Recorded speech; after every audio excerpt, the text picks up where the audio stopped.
Combien de Français savent que notre politique énergétique, calquée sur celle de l'Allemagne, a fait doubler leurs factures depuis 10 ans et n'a pas eu d'effet positif sur le climat? Bernard Accoyer, ancien président de l'Assemblée nationale, RPR, Xavier Moreno, président du CEREME, spécialiste des questions énergétiques. C'est là où nous mesurons que nous vivons dans un monde schizophrène. D'un côté, tous les spécialistes s'accordent pour dire que l'éolien accouplé au solaire est une catastrophe, et de l'autre, panier-rudaché, les escrologistes qui viennent brailler sur tous les plateaux de télévision et sur tous les tons que le renouvelable est la solution pour sauver la planète. Monde de fous. On a vécu la même chose pour le Covid et je vous le montrerai dans un instant avec l'armement. Il y a une énorme galette, oui. Un fromage de plus de 300 milliards d'euros. Vous imaginez le montant des pots de vin et des financements occultes pour des campagnes électorales? Et il y a également des directives de l'Union européenne, ce qui explique peut-être la traîtrise des LR sur le sujet.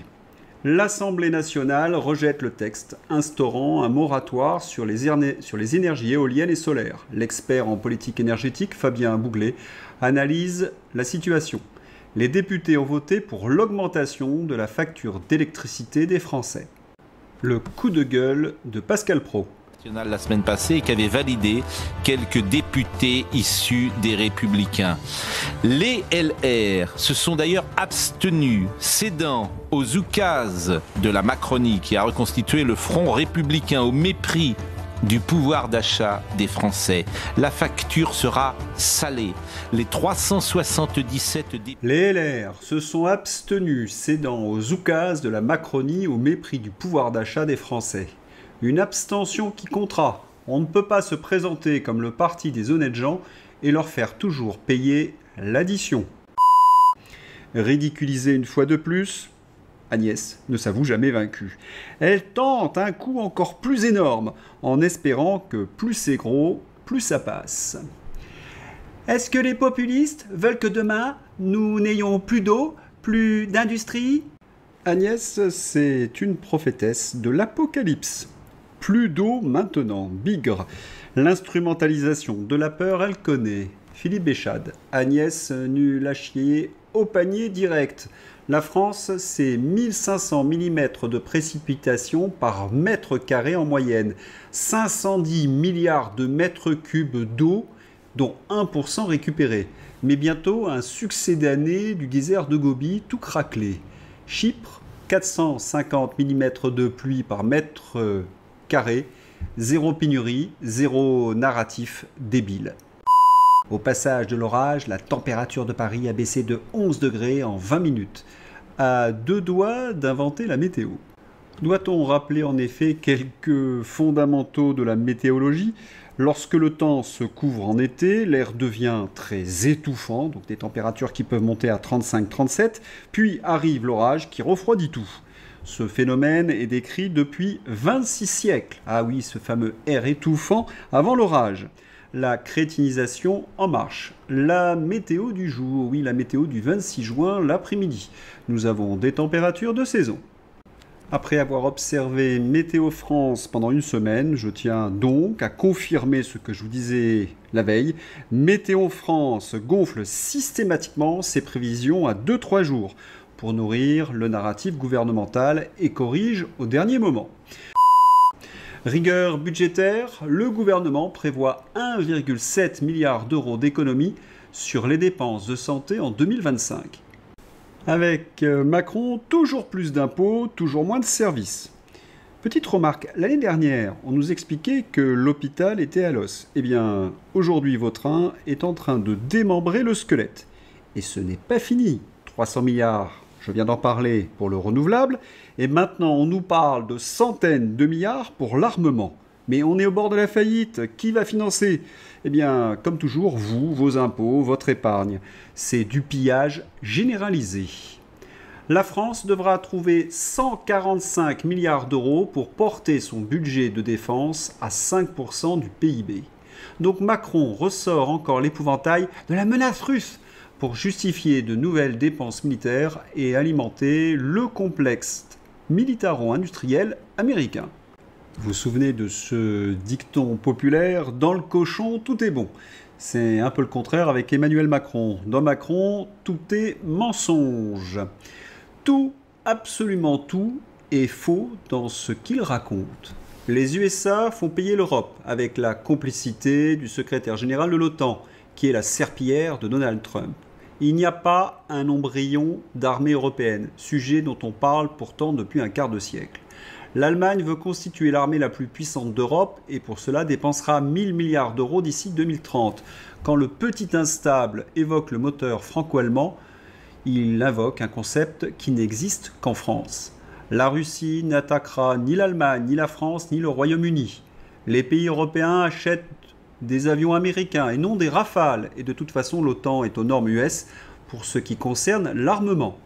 Notre Tom Cruise d'occasion est démonétisé au niveau mondial après ses propos délirants sur l'ambiguïté stratégique ou la coalition internationale aux côtés de Benjamin Netanyahou pour lutter contre le Hamas.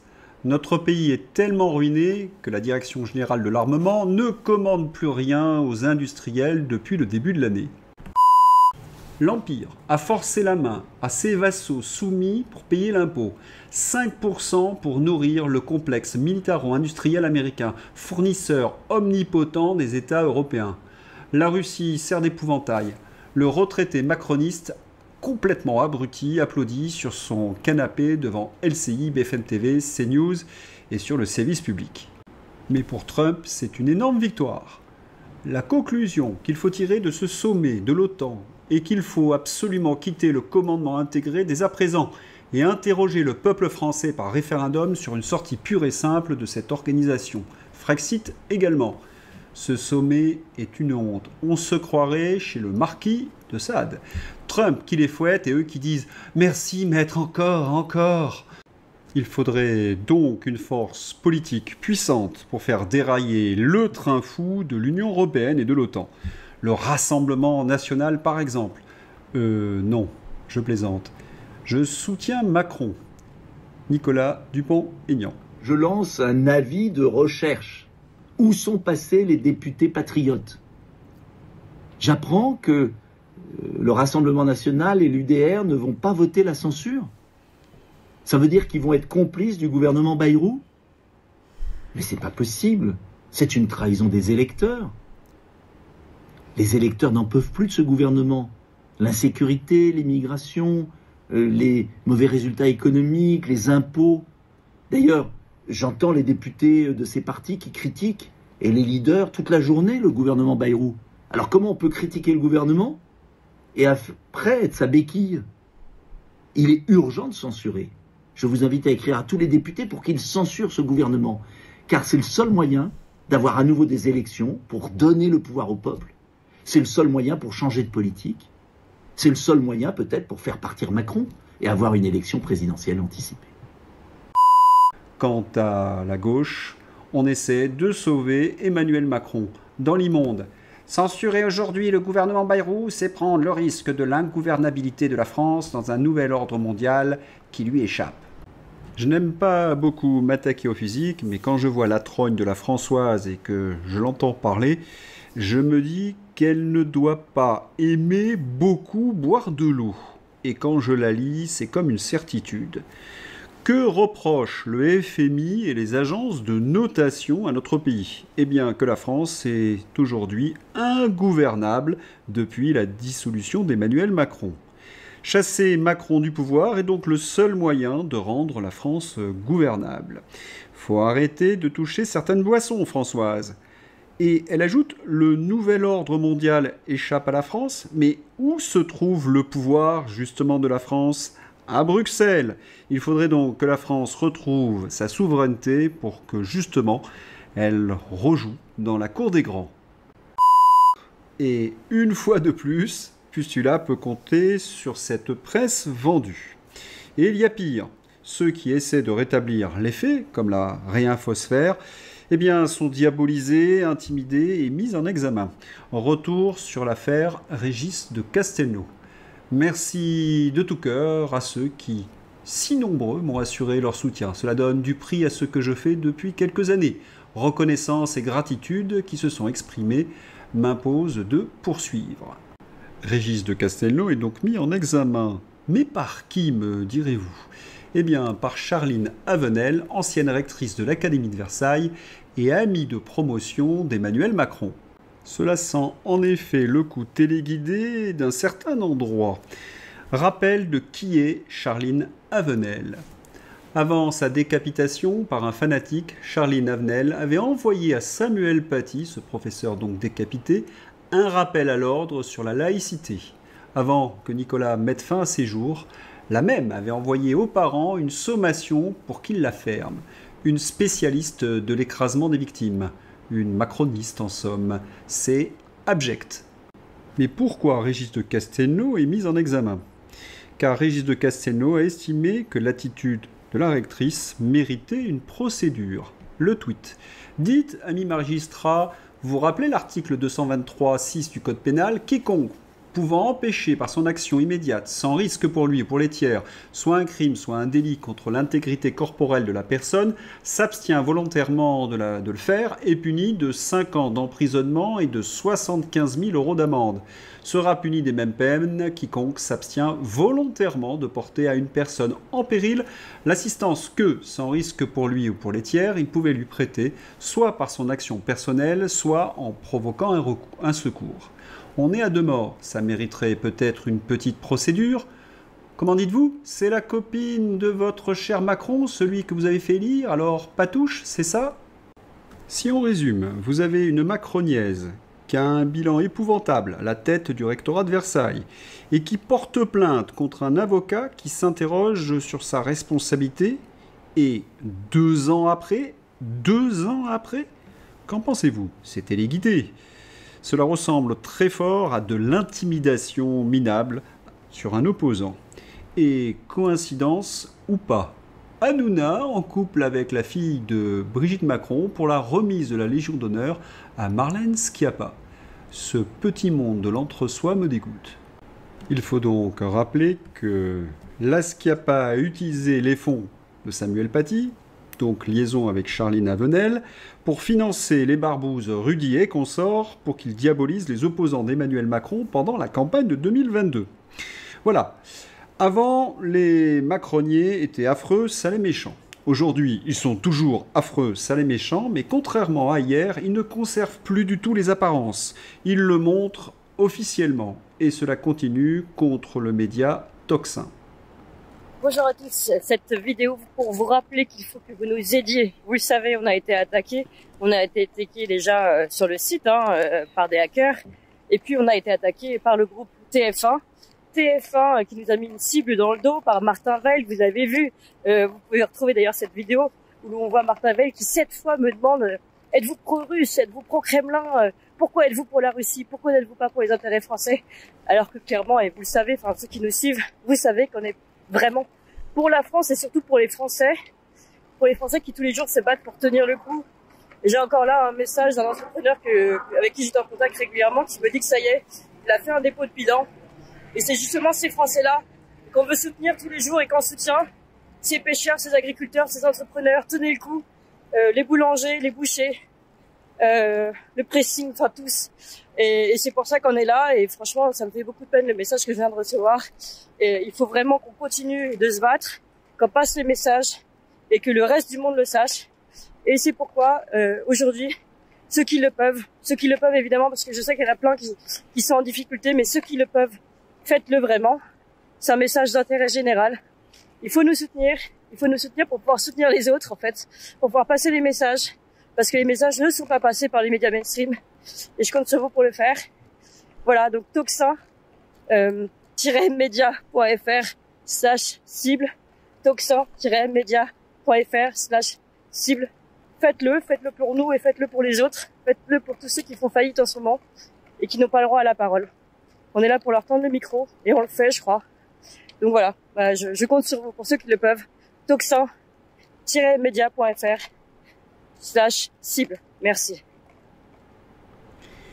Ils ont mis une cible sur notre dos. L'énoncé des intérêts financiers de Bouygues et Kretinsky, les bras plongés jusqu'au cou dans le pot de confiture russe et ukrainien, constitue la plus parfaite illustration de l'usage de l'inversion accusatoire si chère aux staliniens et à tout État totalitaire post-soviétique. Je voudrais quand même relever un propos qui m'irrite. Si vous soutenez la Russie, vous ne soutenez pas les intérêts de la France. Vous êtes un traître. Pardon, mais là, c'est encore une fois une inversion accusatoire. Parce que soutenir l'Ukraine, c'est soutenir essentiellement les intérêts US qui nous transforment en véritables esclaves. Comme le montre ce que je vous ai présenté tout à l'heure. C'est le sommet de la honte. On se croirait chez Sade. Trump qui les fouette et eux qui disent « Merci, maître, encore !» Doit-on rappeler également que depuis que nous avons mis des sanctions, ce n'est pas la Russie qui est à genoux, mais c'est l'Europe. D'ailleurs, De Gaulle avait expliqué il y a bien longtemps la raison de la nécessité de l'alliance avec la Russie. Pour De Gaulle, l'amitié avec la Russie était d'une importance capitale, non seulement pour les relations franco-russes, mais aussi pour l'équilibre européen et mondial. Il voyait la Russie comme un acteur incontournable et cherchait à établir des relations diplomatiques avec elle, indépendamment de l'influence américaine. De Gaulle considérait que la Russie, au-delà de l'URSS, représentait une civilisation et une puissance avec laquelle la France devait interagir, notamment pour l'équilibre en Europe et surtout pour garantir sa souveraineté. Allez, c'est l'heure d'ouvrir la page Fantaisie. Info Le Parisien, une double authentification pour accéder au site des impôts dès ce mercredi 25 juin. On ne sait jamais, quelqu'un pourrait vouloir payer à notre place. Escrologie, comme Panier Runacher semble manquer d'éléments pour sa propagande, eh bien, je suis bon prince, je lui fournis cet argument. Vu à la télévision, des images terribles de bateaux échoués à cause du manque d'eau en Bretagne. Et après, il y a des gens pour dire qu'il n'y a pas de réchauffement climatique. Le seul ennui, ce manque d'eau est intermittent. Je ne sais plus d'ailleurs comment cela s'appelle. Les Khmers verts et Marine Tondelier. Flash, l'insulte et l'argument des faibles. Je ne laisserai jamais passer ça. Marine Tondelier, chef des Verts, s'indigne d'avoir été qualifiée de Khmer vert par Charles de Consigny. Il y a une semaine, elle traitait Bruno Retailleau de raciste de l'intérieur. D'après des sources non autorisées, les Khmers porteraient également plainte contre Charles de Consigny. Ils se sentent insultés d'être comparés à la petite veste verte. C'est insupportable, oui, c'est insupportable. Alors, Pascal Praud se paie Delphine Ernotte. Gilles William Goldnaden n'a jamais été invité, ni Arnaud Klasfeld, ni Michel Onfray. Madame Ernotte est une menteuse. Madame Ernotte est une menteuse. Ça suffit avec l'argent des Français. Quand elle dit qu'elle invite tout le monde, elle n'invite personne. Suite au prochain épisode. Un dessin vaut mieux qu'un long discours. Les Français, nos politiciens. Brigitte Macron, renversante, en robe de mariée Louis Vuitton pour un dîner de gala. Allô, le service de subvention à la presse ? Oui, monsieur le président. Bonjour, monsieur le président. Mes respects, monsieur le président. Vous me ferez une petite rallonge de 10 millions à gala. Je les aime beaucoup. Tout de suite, monsieur le président. Valérie Hayé, Bécassine à Budapest. Samedi 28 juin prochain, je serai à la Pride de Budapest, interdite par Viktor Orban, avec plus de 70 députés européens de tous bords.